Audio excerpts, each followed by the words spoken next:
नमस्कार, बहुत स्वागत आपका। मैं हूं आपके साथ मनुरा सक्सेना। फलता में बीजेपी के लिए गुड न्यूज़ आई है। फलता में बीजेपी की लीड 77,000 के पार हो चुकी है। जहांगीर खान बंगाल के फलता में लगातार पीछे होते नजर आ रहे हैं। दरअसल फलता में हुई री पोलिंग की मतगणना आज सुबह 8 बजे से जारी है। फलता विधानसभा सीट पर बीजेपी ने बम्पर लीड ले ली है। बीजेपी उम्मीदवार को 16 राउंड की मतगणना के बाद 1,11,270 वोट मिले हैं। सीपीआईएम कैंडिडेट ने 74,873 वोट पाकर दूसरे नंबर पर, तो वहीं कांग्रेस उम्मीदवार 9,284 वोट पाकर तीसरे नंबर पर है। वोटिंग से ठीक पहले मैदान छोड़ देने वाले टीएमसी के जहांगीर खान को भी 5,319 वोट मिले हैं और इस तरह से वो चौथे स्थान पर हैं। चौथे नंबर पर पश्चिम बंगाल की फलता विधानसभा सीट पर पहुंचे हैं इस वक्त जहांगीर खान। तो 21 मई को हुई पुनर्मतदान को मतगणना आज सुबह 8 बजे से लगातार चल रही है। इस सीट पर रीपोलिंग से 2 दिन पहले टीएमसी के प्रत्याशी जहांगीर खान ने पीछे हटने का ऐलान कर दिया था, जिससे पूरा माहौल ही बदल गया। हालांकि तृणमूल कांग्रेस ने इसे उनका व्यक्तिगत फैसला बताया। तो वहीं रीपोलिंग के बाद बीजेपी प्रत्याशी के लिए फलता में जीत काफी आसान बताई जा रही है। जिस तरह की एक बड़ी लीड यहाँ पर 71 से 77,000 के आगे बढ़ती हुई नजर आ रही है। 21 मई को फलता में सुबह 7 बजे से लेकर शाम 6 बजे तक शांतिपूर्ण पुनर्मतदान हुआ। शाम 5 बजे तक 86.11% मतदान दर्ज किया गया था, जो 29 अप्रैल को हुए पहले मतदान के मुकाबले थोड़ा कम था। 29 अप्रैल को हुए पहले चुनाव में ईवीएम में इत्र जैसी चीजें और एडहेसिव टेप लगाने के आरोपों के बाद चुनाव आयोग ने फलता में पुनर्मतदान का आदेश दिया था।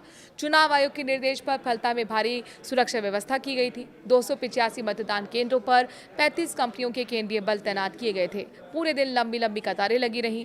बता दें कि अगर बीजेपी फलता जीतती है तो उसकी 2026 विधानसभा चुनाव में सीटों की संख्या 207 हो जाएगी, क्योंकि बीजेपी ने चुनाव में 207 सीटों पर जीत दर्ज की थी।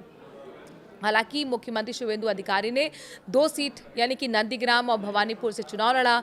दोनों सीटों पर जीत हासिल भी की थी। अब उन्होंने नंदीग्राम सीट से इस्तीफा दे दिया है। फलता विधानसभा सीट से टीएमसी के उम्मीदवार जहांगीर खान ने 19 मई को चुनाव प्रचार थमने से कुछ घंटे पहले मैदान छोड़ने का ऐलान कर दिया था। इस सीट के लिए मतदान 21 मई को हुआ था और आज वोटों की गिनती हो रही है। पहले राउंड की मतगणना के बाद बीजेपी कैंडिडेट देवांशु पांडा ने 9,000 वोट से ज्यादा के अंतर से बम्पर लीड ली।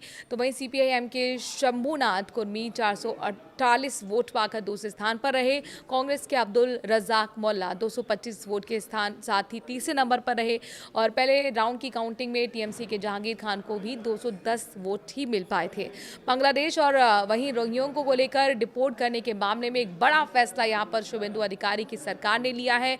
आपको बता दें कि एक तरफ यहां पर फलता की सीटों के नतीजों पर सभी की निगाह टिकी है, जहां पर बीजेपी बहुत बड़ी लीड ले रही है, तो वहीं नई सरकार लगातार जो चुनाव में किए गए वादे थे एक एक कर पूरा कर रही है। और इसी कड़ी में एक बहुत बड़ा फैसला, बांग्लादेश और रोहिंग्या को डिपोर्ट करने के लिए बनाए जाएंगे होल्डिंग सेंटर। शुवेंदु सरकार का ये बड़ा फैसला है। बंगाल सरकार ने अवैध रूप से रह रहे विदेशी नागरिकों, खासकर बांग्लादेशी और रोहिंग्या प्रवासियों को उनके देश वापस भेजने की तैयारी शुरू कर दी है। सरकार ने होल्डिंग सेंटर बनाने के लिए निर्देश जारी किए हैं। सभी जिलाधिकारियों को इन सेंटर के लिए सही स्थान खोजने होंगे। कार्रवाई शुरू करने के लिए कह दिया गया है।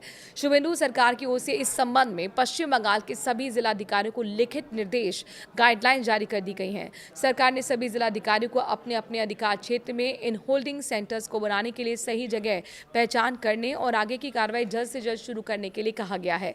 सरकार के बनाए जा रहे इन होल्डिंग सेंटर्स का मकसद अवैध रूप से रह रहे लोगों पर कड़ी नजर रखना है। राज्य के अलग अलग हिस्सों से पकड़े गए अवैध बांग्लादेशी और रोहिंग्या घुसपैठियों को सीधे जेल में रखने की बजाय इन सेंटर्स में ट्रांसफर किया जाएगा। जब तक इन पकड़े गए विदेशी नागरिकों की पहचान की पुष्टि करने और उन्हें कानूनी रूप से उनके मूल देश वापस भेजने की प्रक्रिया पूरी नहीं हो जाती, तब तक इन्हें इन्हीं होल्डिंग सेंटर में रखा जाएगा।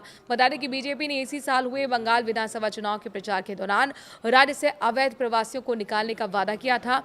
अमित शाह ने अपने संबोधन में साफ तौर पर कहा था कि जिस तरह बीजेपी ने असम में घुसपैठ को पूरी तरह खत्म किया, उसी तरह पार्टी बंगाल में भी अवैध घुसपैठ पूरी तरह से खत्म कर देगी। अब राज्य में बीजेपी की सरकार कायम होने के बाद पार्टी अपने उस वादे को पूरा करने में जुट गई है।